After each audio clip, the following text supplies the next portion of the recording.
Good morning बेटा, कैसे हैं आप सभी।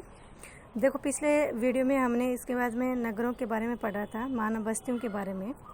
अब उसके आगे वाला, जैसे मैंने बताया था आपको, भारत में नगरों का विकास किस प्रकार से हुआ। अगर बात करते तो बहुत पुरानी प्राचीन जो सिंधु घाटी सभ्यता है, उसी से भारत में नगरों का विकास की शुरुआत मानी जाती है। प्राचीन नगर जो आज से 100-150 साल पुराने थे, पटना है, मदुरई है, या फिर उसके बाद में देखो मध्यकालीन नगर जो है वो हमारे क्या थे, प्राचीन नगरों में आते हैं जो 2000 साल या 1500 साल पहले के थे वो। और मध्यकालीन नगरों में जो आज से 1000 साल पुराने जो नगर हैं वो आते हैं, जैसे दिल्ली है, जयपुर है, हैदराबाद है। आधुनिक नगरों में वो नगर आते हैं जो कि खास करके किसके अंग्रेज़ों के द्वारा बसाए गए थे भारत में। और उनके बाद में जैसे हम बात करते हैं कोलकाता है, बम्बई है या चेन्नई है, ये कुछ बंदरगाह नगर है जो अंग्रेज़ों ने अपने फ़ायदे के लिए। जमशेदपुर है जो भारत के पहले जो लोहा जो मिल लगी थी। तो इस तरह से क्या है, दिसपुर है, भुवनेश्वर है, चंडीगढ़ है, गांधीनगर है, ये खास करके अंग्रेज़ों के द्वारा अब बसाए गए नगर थे जो कि आधुनिक नगरों के रूप में आज काफ़ी बड़े महानगरों में विकसित हो चुके हैं। ठीक है बेटा, अगला देखो, भारत में नगरीकरण। अगर हम भारत में नगरीकरण की बात करते हैं तो नगरीकरण के स्तर, भारत में नगरीकरण की बात करते हैं तो नगरीकरण के स्तर का माप कुल जनसंख्या के नगरीय जनसंख्या प्रतिशत के रूप में किया जाता है। देखो, मैंने इससे पहले वाले चैप्टर को आपको बताया था ना कि हमने फर्स्ट पार्ट में मानव बस्तियां पढ़ चुके थे, और उसमें क्या था कि हर देश के अंदर मानव बस्तियों में यानी कि नगरों को की जो जनसंख्या है उसको जो इंक्लूड किया जाता है वो अलग अलग है। ठीक है, भारत में जैसे 5000 से अधिक जनसंख्या वाले को नगर कहा जाता है, तो कुछ देश ऐसे, अमेरिका जैसे ऐसे देश हैं जिसमें सिर्फ 250 जनसंख्या वाले जो बस्ती होती है उसी को नगर की संज्ञा दे दी जाती है। आगे समझ में। तो हमारे यहाँ पे क्या है, अगर हम बात करते हैं 2011 के नगरीय स्तर की, तो 31.16% जो है हमारे यहाँ पे विकास देशों को अपेक्षा काफ़ी कम रहा है, कि नगरों का विकास दूसरे देशों के अगर हम देखें तो कम रहा है। ठीक है, अभी शताब्दी के दौरान नगरीय जनसंख्या 11 गुना बढ़ी है। नगरीय केंद्रों के विषयवर्धन और नए नगरों का अभिभार देश के नगरीकरण जनसंख्या की वृद्धि के नगरीकरण में योगदान दिया है। यानी कि इसमें हम देख चुके हैं कि अगर हम बात करते हैं दुनिया के दूसरे देशों की, तो उसकी बजाय हमारे देश में जो नगरीकरण है वो कम हुआ है।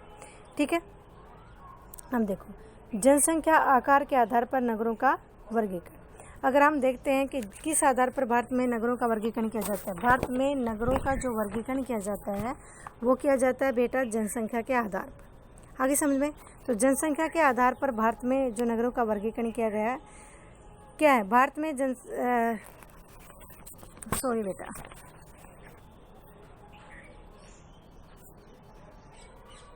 देखो, भारत में जो नगरों का वर्गीकरण किया गया है वो जनसंख्या के आधार पर किया गया है। ठीक है, जो 10 लाख से अधिक जनसंख्या, 10 से 50 लाख की जो जनसंख्या वाली जो नगर हैं, 10 से 50,000 के जनसंख्या वाले जो नगर, लाख के जनसंख्या वाले जो नगर हैं उनको महानगर कहा जाता है। 50 लाख से अधिक जनसंख्या वाले जो नगर हैं उनको मेगा नगर कहते हैं। जब बहुत संख्या नगर और मेगा नगर नगरीय संकुल कहलाते हैं। देखो, आपको वैसे समझाती हूँ मैं कि मान लो कि 10 लाख से लेकर 50 लाख तक की जनसंख्या वाले जो नगर हैं वो किस में कहलाएंगे, महानगर में कहलाएंगे।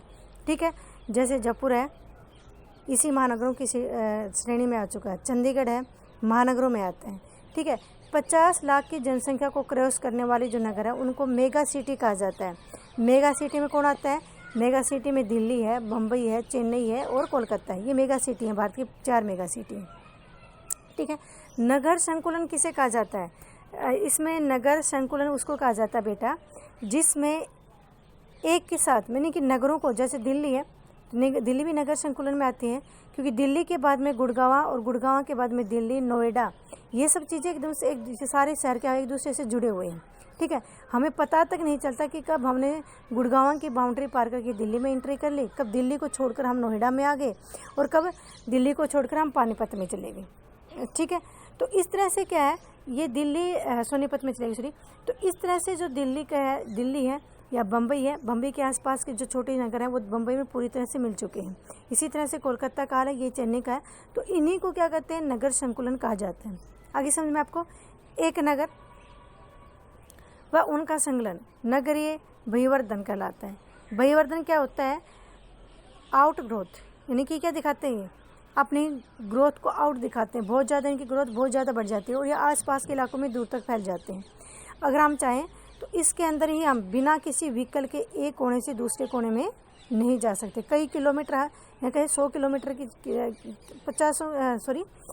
10-15 किलोमीटर से भी ज़्यादा एरिया में ये फैले होते हैं। आगे समझ में आपको? जो आप इस तालिका में देख सकते हो, इसमें दिखा रखा पूरा को पूरा।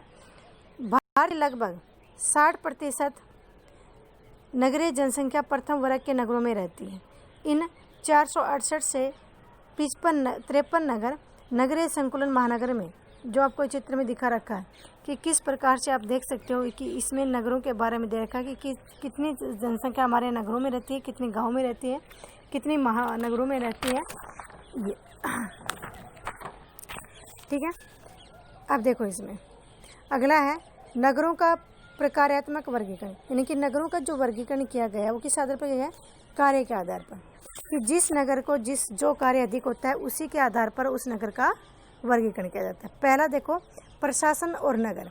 प्रशासन नगर में क्या होते हैं? ये खास करके किसी भी देश की राजधानी है, किसी राज्य की राजधानी है, किसी केंद्र शासित प्रदेश की राजधानी। जैसे आप मान लो कि प्रशासनिक में कौन आएगा? दिल्ली, जो कि हमारे देश की राजधानी है। जयपुर, जो किसकी है? राजस्थान की राजधानी है। चंडीगढ़, जो केंद्र शासित प्रदेश है। शिंगलांग, जो कि एक राजधानी है। भोपाल, मध्य प्रदेश की राजधानी है। इम्फाल, यानी कि कहने का मतलब यही है कि जो राज्यों की राजधानी है और देश की जो राजधानी है उनको प्रशासनिक नगर के रूप में बांटा गया है, जाना जाता है। दूसरा औद्योगिक नगर, खास करके उद्योगों के लिए। मुंबई है, जो कि हमारे देश में पहले 1854 में कपड़ा मिल लगी थी। बम्बई में पहला उद्योग स्थापित होता और आज बम्बई बड़े औद्योगिक नगर के रूप में उभर कर सामने आई है। सेलम है, जो कि तमिलनाडु में लोहा संयंत्र लगाया गया है सेलम में। कोयम्बटूर है, ये भी कपड़े उद्योग के लिए जाना जाता है। मोदी नगर है, कपड़ा उद्योग। जमशेदपुर है, किसके लिए? लोहा उद्योग। 1907 में पहला लोहा उद्योग भारत का जो लगा था वो जमशेदपुर में लगा था। हुगली है, जो कि एक बंदरगाह भी है और साथ में औद्योगिक नगर है जो कोलकाता में है। आगे समझ में। भिलाई है, ये भी लोहा संयंत्र है। भिलाई के अंदर भी, भिलाई कहाँ पे है? छत्तीसगढ़ में। ठीक है। अगला है परिवहन नगर। परिवहन नगर खास करके बंदरगाह नगर होते हैं। कांडला गुजरात की जो बंदरगाह है। कोच्चि जो केरल की बंदरगाह है। वैसे कोच्चि को अगर हम कहें, ये अंतर्राष्ट्रीय व्यापार के लिए कोच्चि बंदरगाह को यूज नहीं किया जाता, बल्कि कोच्चि बंदरगाह किसके लिए है? हमारी नेवी के लिए इसको काम में लिया जाए, जल सेना के लिए। इसके हेडक्वार्टर यहाँ पे। ठीक है। कोझिकोड़ा है, विशाखापट्टनम है, ये सारे के सारे क्या हैं? ये बंदरगाह नगर है। बम्बई है, कोलकाता है, ठीक है, मछलीपट्टनम है, ये सारे के। अगला क्या है? वाणिज्य नगर। वाणिज्य नगर में क्या बेटा? ये खास करके व्यापारिक नगर है। जैसे मैंने आपको इससे पहले बता चुकी हूँ, ये वही है। कोलकाता खास बंदरगाह भी है और व्यापार के लिए प्रसिद्ध है। सहारनपुर है, सतना है मध्य प्रदेश का, ये सब किसके लिए हैं? बड़े व्यापारिक के लिए जाने जाते हैं। इसी तरह से आप देखिए कि खनन नगर। खनन नगर में बेटा क्या होता है? जहाँ पे खास करके जैसे आपको कोयला है, तांबा है, बॉक्साइड है, लोहा है, ये सब चीज़ें निकाली जाती हैं। डिगबोई है, तेल के लिए प्रसिद्ध है असम के अंदर। झरिया है, ठीक है, जो कि लोहे की खान है। सिंगरौली लोहे के लिए है। अंकलेश्वर है, लोहे तेल के लिए जाना जाता है, तेल और गैस के लिए जाना जाता है। तो ये सब क्या है? जहाँ पे खास करके खनन। रानीगंज है, कोयले के लिए जाना जाता है। इसी प्रकार से क्या है? सैनिक नगर, गैरीसन नगर। गैरीसन नगर जिनको हम कहते हैं सैनिक नगर भी कह सकते हैं, छावनी नगर भी कह सकते हैं। ये उस टाइम में भारत में जब अंग्रेज़ों का शासन था तो उन्हीं के द्वारा इन सैनिक नगरों की शुरुआत की गई थी। अम्बाला छावनी है, ठीक है, या फिर बबीना छावनी है, महू है, उदयपुर है, ये सब छावनी नगरों के रूप में, जालंधर है, छावनी के रूप में जाने जाते हैं।